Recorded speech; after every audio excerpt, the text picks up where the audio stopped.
नमस्कार दोस्तों, आज हम आपको कार्तिक मास मातम का 23वां अध्याय सुनाते हैं। इसे ध्यान से सुनिएगा।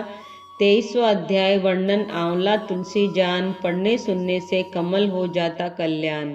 नारद जी बोले, हे राजन, यही कारण है कि कार्तिक मास के व्रत उद्यापन में तुलसी की जड़ में भगवान विष्णु की पूजा की जाती है। तुलसी भगवान विष्णु को अधिक प्रीति प्रदान करने वाली मानी गई है। राजन, जिसके घर में तुलसी वन है वह तीर्थ स्वरूप है, वहाँ यमराज के दूत नहीं आते।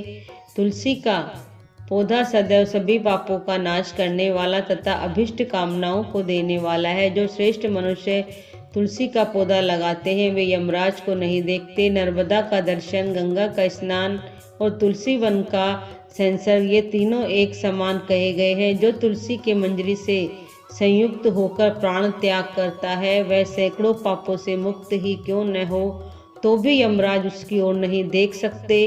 तुलसी को छूने से कामिक, वाचिक, मानसिक आदि सभी पाप नष्ट हो जाते हैं। जो मनुष्य तुलसी दल से भगवान का पूजन करते हैं वह पुनः गर्भ में नहीं आते, अर्थात जन्म मरण के चक्कर से छूट जाते हैं। तुलसी दल में पुष्कर आदि समस्त तीर्थ, गंगा आदि नदियों के सभी देवता निवास करते हैं।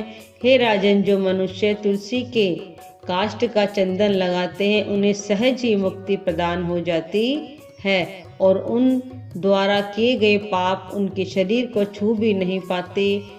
जहाँ तुलसी के पौधे की छाया होती है वहीं पितरों की तृप्ति के लिए श्राद्ध करना चाहिए। जिसके मुख में, कान में और मस्तक पर तुलसी का पत्ता दिखाई देता है उनके ऊपर यमराज की दृष्टि नहीं डाल सकते। फिर दूतों की तो बात ही क्या है। जो प्रतिदिन आदर पूर्वक तुलसी की महिमा सुनता है वह सब पापों से मुक्त हो ब्रह्मलोक को जाता है।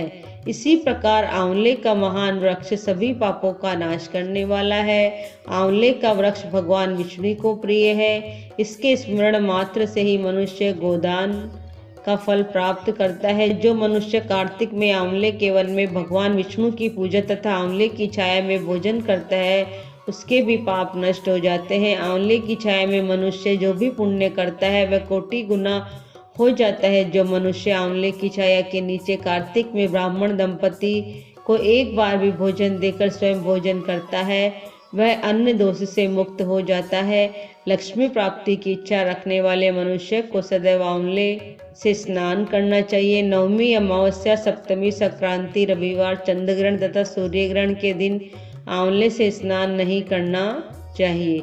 जो मनुष्य आंवले की छाया में बैठकर पिंड दान करता है उसके पितर भगवान विष्णु के प्रसाद से मोक्ष हो जाते हैं। जो मनुष्य आंवले के फल और तुलसी दल को पानी में मिलाकर स्नान करता है उसे गंगा स्नान का फल मिलता है। जो मनुष्य आंवले के पत्तों और फलों से देवता का पूजन करता है उसे स्वर्ण, मणि और मोतियों द्वारा पूजन का फल प्राप्त होता है। कार्तिक मास में जब सूर्य तुला राशि में होता है तब सभी तीर्थ, ऋषि, देवता, सभी यज्ञ आंवले के वृक्ष में वास करते हैं। जो मनुष्य द्वादशी तिथि को तुलसी दल और कार्तिक में आंवले की छाया में बैठकर भोजन करता है उसके 1 वर्ष तक अन्न संसर्ग से उत्पन्न हुए पापों का नाश हो जाता है। जो मनुष्य कार्तिक में आंवले की जड़ में विष्णु जी का पूजन करता है उसे श्री विष्णु क्षेत्रों के पूजन का फल प्राप्त होता है। आंवले और तुलसी की महत्ता का वर्णन करने में ही ब्रह्मा जी भी समर्थ नहीं है, इसलिए धात्री और तुलसी जी की जन्म कथा सुनने से मनुष्य अपने वंश सहित भक्ति को पाता है।